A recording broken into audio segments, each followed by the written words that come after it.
Welcome to History. In each episode, we unlock the doors of history, bringing to light the events long hidden within dusty pages. Today, the year is 1771, a year of plagues, uprisings, great discoveries, and new hopes being born. We will witness tragedies where hundreds perished in a single night, and the birth of heroes who would shape the future. The opening of the Royal Academy, London. In 1771, London witnessed a turning point in the history of art. The Royal Academy opened the doors of its first grand exhibition to the public. Until then, to see paintings one had to enter palaces. Art was a privilege reserved only for kings and nobles. But this exhibition was different. Joshua Reynolds' elegant portraits and Gainsborough's landscapes were now presented not just to the elite, but also to ordinary Londoners. Tens of thousands flocked to the halls. Some gazed into the eyes of a great painting for the very first time in their lives. The Royal Academy exhibition became a symbol of art's socialization. People realized that paintings carried not only beauty, but also thought and emotion. This new understanding paved the way for the birth of museums in the years to come, integrating art with education and with the public. Today, when you freely wander through a museum, admiring works of art, you are living the legacy of that very day when the doors first opened. The Bloody Falls Massacre, Canada. In the summer of 1771, in the icy, windswept lands of northern Canada, explorer Samuel Hearne embarked on a long and arduous journey. His aim was to discover new routes and map unknown territories. But the expedition would bear witness not only to discovery, but also to tragedy. The indigenous tribes guiding Hearne came upon another group they regarded as enemies. What at first seemed like a tense encounter quickly turned into a bloody massacre. Women, children, defenseless people, many innocents were mercilessly slain. From that day on, the site became known as Bloody Falls. This event did more than cast a shadow over a tale of exploration. It also marked one of the first traces of violence carried into these lands with European incursions. For historians, Bloody Falls is a reminder that behind the glowing tales of heroic exploration lie dark chapters too often forgotten. And perhaps that is why the sound of the cold waterfall still seems to whisper the bloody echoes of the past. The Norfolk and Norwich Hospital, England. In 1771, the opening of the Norfolk and Norwich Hospital in England was more than the inauguration of a building. It was the first outstretched hand of modern medicine to the public. Until then, ordinary people who fell ill were often left to their fate, while treatment was considered a luxury reserved for the wealthy. But this hospital was different. It was the first major regional medical center. Within its walls, not only were wounds treated, but a new vision began to take root, one that valued human life itself. Doctors and nurses admitted patients not according to social class, but simply because they were human. Still standing today, the institution reminds us that medicine concerns itself not only with disease, but also with hope.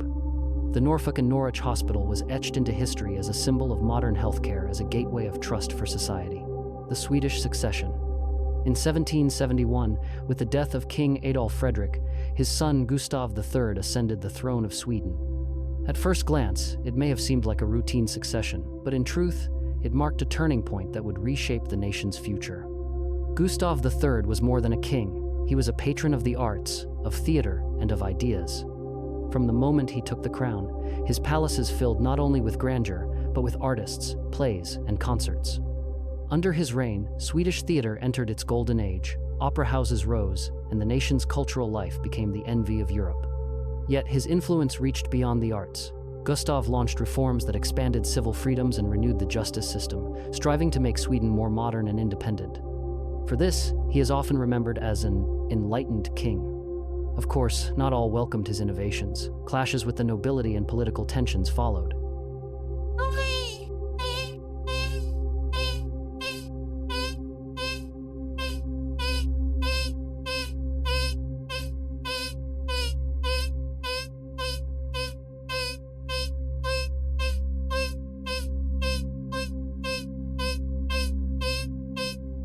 His reign is remembered as a golden era when art and reform walked hand in hand.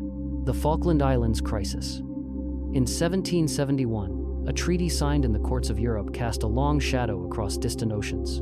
Spain ceded the Falkland Islands in the South Atlantic to Britain. On the map, this small cluster of land looked insignificant, but in reality, it became a symbol of clashing pride and competing interests between great powers. At the moment the ink dried, the matter seemed resolved. Yet in truth, it only opened the door to further disputes. The Falklands were vital for fishing routes, strategic positioning, and maritime trade. The Spanish never forgot their lost influence, while the British were forced to guard their gains constantly. Even centuries later, these islands would ignite great crises. The Falklands War of the 20th century proved that the echoes of that 1771 agreement still reverberated through history. Even today, when the name Falklands arises at the table of diplomacy, the weight of the past still looms large. A tiny stretch of land, when bound to national pride and historical memory, can be powerful enough to shape the fate of nations. The Jersey Island bred riots. In September 1771, on the tiny island of Jersey in the Atlantic Ocean, quiet streets suddenly erupted into cries of anger. The people could no longer endure the rising price of bread and the gnawing hunger that came with it. Unable to fill their stomachs, they decided to take justice into their own hands. An enraged crowd stormed the government building. What drove them was not only hunger but also injustice. Wheat merchants were hoarding supplies, inflating prices, and turning the desperation of ordinary people into their own profit. Though this uprising is not remembered alongside history's great wars, it became a symbol of something else: the power of ordinary people when united against injustice. The cries that echoed across Jersey Island proved to the world that the voice of the people cannot be silenced, even on the smallest of lands. The Moscow Plague Riot. In 1771, Moscow fell under the silence of death. An invisible enemy, the plague, pressed hard against the city's gates. Within a single year, 200,000 lives were lost. The streets overflowed with funerals, and homes drowned in grief. Authorities, desperate to halt the disease, shut down churches and confined people to their homes. But quarantine bred not only fear, it also fueled anger. The people refused to stay away from God's houses, and amid hunger and isolation, they were driven to the brink of rebellion. On the 15th of September, patience broke. Thousands flooded into the streets of Moscow, demanding that churches reopen and restrictions be lifted. The protest quickly descended into violence. Enraged crowds turned against officials and physicians. For 3 days, the city was bathed in blood. Hundreds were killed overnight, and order collapsed entirely. The Moscow Plague Riot was not just a public health disaster, but also a bitter lesson in how fear and despair can ignite collective fury. Even after the epidemic passed, the shadow of those days lingered in Russia's memory. Looking back, the event whispers to us still. Sometimes a disease afflicts not only the body, but also the very soul of a society. The Great Flood, England. On the night of the 16th of November, 1771, the towns of northern England lay in uneasy silence. But deep within, the rivers Tyne and Tees were rising ominously. Rain had fallen for days without end. The earth could no longer hold. At midnight, the waters broke their chains. The floods surged like a tidal wave into the towns. The proud stone bridges over the Tyne giants that had stood for centuries collapsed in an instant. Newcastle's Great Bridge, the heart of the city, crashed into the dark waters with a roar as terrified townsfolk screamed. Houses were swept away. Streets became rivers. People awoke to the roar of water. Some escaped, while others vanished into the night. The villages along the Tees met the same fate. Homes crumbled, farmlands were destroyed. Historians write that dozens perished and hundreds of families were left homeless. At dawn, the scene was haunting. Empty spans where bridges once stood, mountains of mud in the heart of towns, and crowds standing silent, broken, and helpless.